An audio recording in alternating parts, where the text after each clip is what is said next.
All right, for today's video review, we're going to be taking a quick break from the Star Raiders figures and take a look at Transformers Generations Comic Edition Decepticon Straxus. This has definitely been a figure that I've been excited about for a while. I've always really liked the character design for Straxus, and he was a character that I didn't already have a toy of in any way, so it's definitely cool to see this figure, this character come back.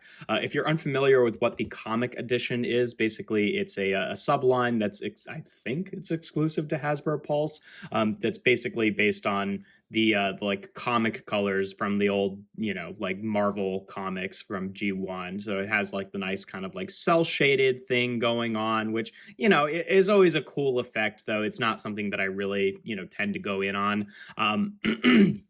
The first two figures that were released in this series were Grimlock and Shockwave, which were just using their Siege and Studio Series figures. And, they look really good, I think, but I already have versions of both those toys that I already quite like, so I didn't really feel the need to go in on them. But the latter two sets that were released in the comic edition were Straxus and then the 2-pack of Flame and Emerald Zaron, which are actually characters that we haven't been getting previously. So they're actually, like new molds and stuff like that. Well, not fully new molds, but we'll talk about it. But like actually using these as different characters, which, so I wanted to get those guys because it's like, oh, these are characters that I didn't already have figures of. And Straxus is pretty nice. He is a reuse of the Galvatron mold, which is pretty unsurprising. He definitely has quite a bit of retooling and a significant amount of like reshaping, which is nice to see because definitely, given what Straxus originally turned into, it's already pretty similar to like Galvatron's alt mode. So they really could have gotten away with doing like a lot less remolding, but it's nice to see that they actually did do quite a significant bit of reshaping of this figure. But yeah, he looks good in his like stupid, space cannon thing mode. Now he does come with one accessory, which is his, of course, iconic pickaxe, and this does store in alt mode. It actually becomes part of the alt mode. Basically, you just tab it on top here.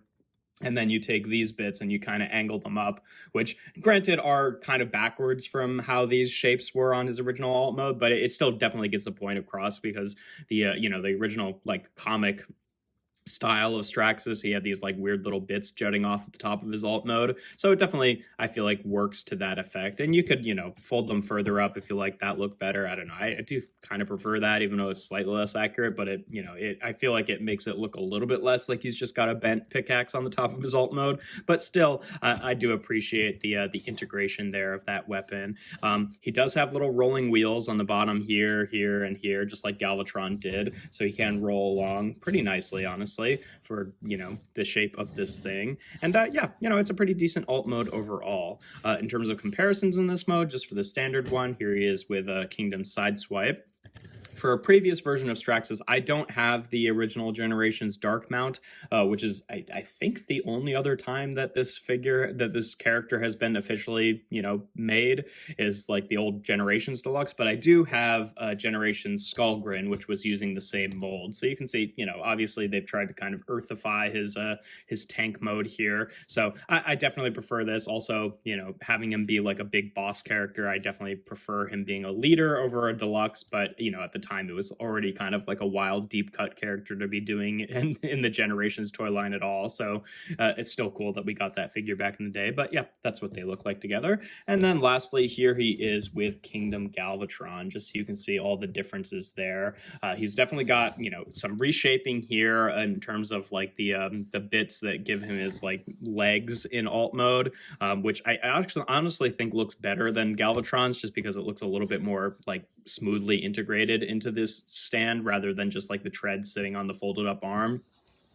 He also does have like these newly sculpted kind of stoppers here, which stop this from angling any further than this point. So you are supposed to have that kind of at an angle, whereas with Galvatron, you kind of folded it, at the full like 90 degrees. And then obviously he's got the new cannon there. A lot of the back section is resculpted to, accommodate the pickaxe. He's got, new bits like the chest and robot mode, which we'll talk about later. But there's still a lot of like connective tissue that is the same mold. But honestly, I think that they did a pretty good job of reshaping this guy. Like, the almonds are still similar in that it's like a tripoded tank that has wheels, I guess. So that's basically just a big cannon, but you know, it does have a significant amount of reshaping, which is nice to see. But yeah, to get into transformation, obviously, first thing we want to do is just take off the pickaxe, and then we'll just straighten it back out. I do like that these bits have like stopping points so that it actually stays firmly out when it's in the pickaxe mode. And then we can just take the top cannon here and take that off and put that off to the side. And then he's pretty similar to Galvatron, but, you know, with a couple differences here and there. You do want to fold this bit up. Because this doesn't fold out as much anymore, you kind of want to like fold these bits up first and then fold the feet in, just so that can actually like slide into there without bumping into the knees. And then you can close that section all up. And then we want to take these little sections right here and just untab them from the shoulder pads. Take these bits here, they'll unclick from the chest plate here and just come out to the side on these armatures for now. Then we can take this little panel here, it will kind of come up and double hinge down just like that.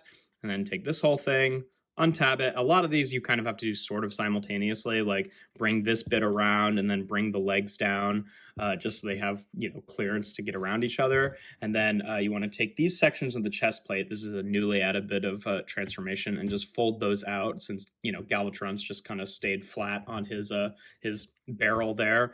And then you want to take this cap section, open it up, fold the chest piece out like that, and then fold this whole piece around. At the same time, you kind of want to bring this around, tab this into place like that. Then you can bring the chest piece down and it will click into place. And then you can close this section back up, take the back panel and just double hinge it down so it plugs into where the you know, barrel of the cannon was, locking that all in place. Then we want to take the legs here, separate them, rotate them forward, take his little heels and fold them out. Take these bits, untab them from the side of the leg, and then rotate these around so they just sit on the back of the lower leg there. And we'll just get him standing up here and adjust the camera for a sec. And then we can just take his little side skirt pieces here and just fold them in like that. Take the armatures for the arms here and just fold them up and click them into the body like that. Now, you're supposed to take these shoulder pieces and fold them up, I think, so they look a little bit more like Galvatron's shoulders. Personally, I kind of like leaving them down, but I'll show them off like that for to start here. And then you want to take these panels. They will untab from the forearms there, and then you want to fold them up like this, and then they also rotate this way, so this little cutout here sits over the elbow hinge there. Well, I guess it's really just the hinge for that, but then you fold his arm out at the elbow and then rotate out his hand. And just do that on both sides here. And there we have Straxus in his robot mode. And yeah, he looks great. I love the new head sculpt. It's very accurate to the like weird sort of mouth cut off head sculpt of the original comic. The Decepticon logo on mine is a little bit crooked, which I found a little bit annoying, but other than that, I think he looks really nice. And yeah, you can see the full effect of like the comic coloring here, where he's got like the, you know, sort of panel shading here on the side, and these like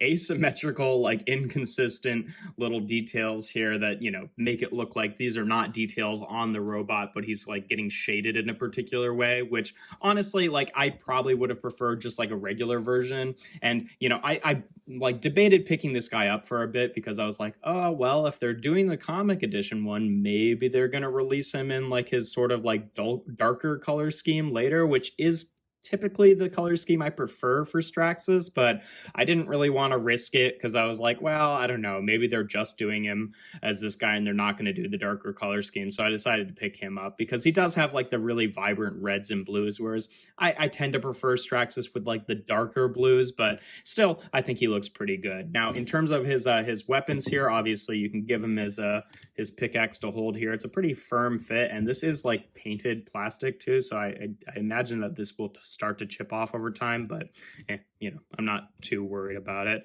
And then for his gun here, you could just plug it onto his arm like he, you know, like Galvatron, or you can store it pretty much where the pickaxe was in the back here, and it slots nicely into this little section, which kind of gives him like a little jetpack or something.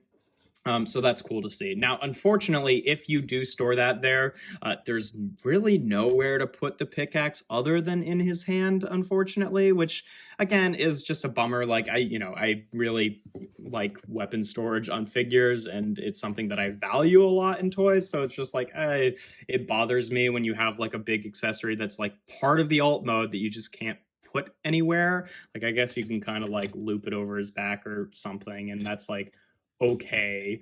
You fold this up, can you like jam it in the hinges here? I don't know, but you could, if you want, store it where it was in alt mode, but you do have to take this section and double hinge it back up just so there is like room for it there, and that can store right there. But then the only place to put the gun is like on the forearm, so I don't know, it's just not as clean as I would like it to be. I personally, I just prefer to leave it in his hand, but like, I don't like that doesn't have a place to go. But he is kind of the classic look for Straxus is him holding the pickaxe. So I guess I'm mostly going to display him that way anyhow. But in terms of articulation, the head is on a ball joint, so it can rotate around. I find that it does have a weird little like locking position in the middle where I don't know. It's probably just like the misshapenness of the ball joint, but it can rotate around. He can wiggle his head back and forth a little bit.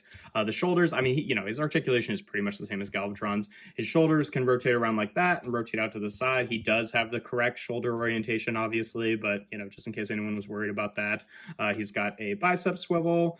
He has a full elbow bend, full double jointed elbow, and unlike Galvatron, where you're like notionally supposed to peg this into place, which would like eliminate the bicep swivel, these actually are just free floating on the back of his arms.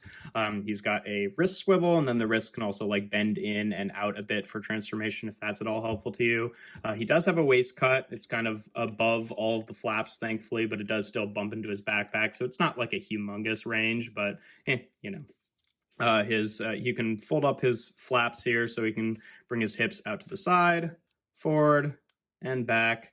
He's got a nice thigh swivel there, like a degree or two under 90 degrees of bend at the knee. And then he's got ankle tilt there about that far. And then if you want to like fake a forward facing ankle tilt, you can also like move his heel up, which I do kind of find actually is helpful for him, because you can do a leg thrusting pose like that. So just like the Galvatron mold, decent articulation. And like I said, these bits, I mean, maybe it's just to differentiate him from Galvatron a little bit, because like these do kind of like notionally have a like soft locking point in his chest here, but I don't know. I just feel like that looks a little bit more interesting, and it differentiates him a little bit. Just gives him like extra shoulder pads there. So that's personally how I prefer to display him. And they even have kind of like the cutout for that too. Like they've got the section here where this tab is supposed to like lock into place, but they have this little cutout here, which maybe is just for clearance and for alt mode for something, but it does fit like that too. So maybe they were purposefully doing it that way so you'd have the options there. But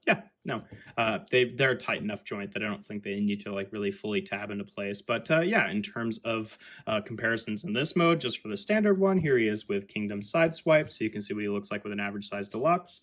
Here he is with the previous Straxus mold. Of course, this is Skullgrin, not Straxus, but you can definitely see the design influences there. Like he's got the triangles on the chest, he's got the pickaxe, yada yada, etc., etc. This was mostly the same mold, just with a different head. And then lastly, here he is again with Kingdom Galvatron, just so you can see all the differences there. Obviously, newly sculpted heads. I think actually the shoulder pads are new sculpts too, even though they maintain the same geometry. The chest plate is obviously different. The arms, the lower arms are different as well. The upper arms are the same. Let's see. Obviously, the codpiece piece is different, though the side pieces are the same. The upper legs are the same. The lower legs are the same, aside from these like inserts on the shins here that just reshape that a little bit. And also, I think this is the piece that adds that little extra bit of like stopping. Yeah, this little stopper bit for alt mode, so the like legs can't fold out as far, and then like the alt mode stuff, like the backpack and the like treads on the back of the arms there are different. So yeah, pretty decently reshaped there. Obviously, still similar proportions, but I think that the two of them make sense to do as the same mold there. But yeah, that's pretty much all there is to Comic Edition Straxus. A really fun figure. I'm definitely, if they end up releasing a like non-comic edition version of this mold, I'm definitely gonna have to grapple with whether or not I want to upgrade or just keep this one, because he is a really nice figure, but it's not like the color scheme for Straxus that I tend to prefer. But also, Straxus is an obscure enough character that I'm like, do I really care? I've got a version of the character who does look nice and is a fun figure. Isn't that enough? But yeah, no, my only real complaint is that the pickaxe doesn't have anywhere to store in robot mode, and that's it. And that doesn't even bother everybody. So, but yeah, that's pretty much all there is to it. If you enjoy my videos, make sure to leave a like and consider subscribing to the channel. I do reviews every Tuesday, Thursday, and Sunday. And without further ado, here we have Transformers Generations Comic Edition Straxus.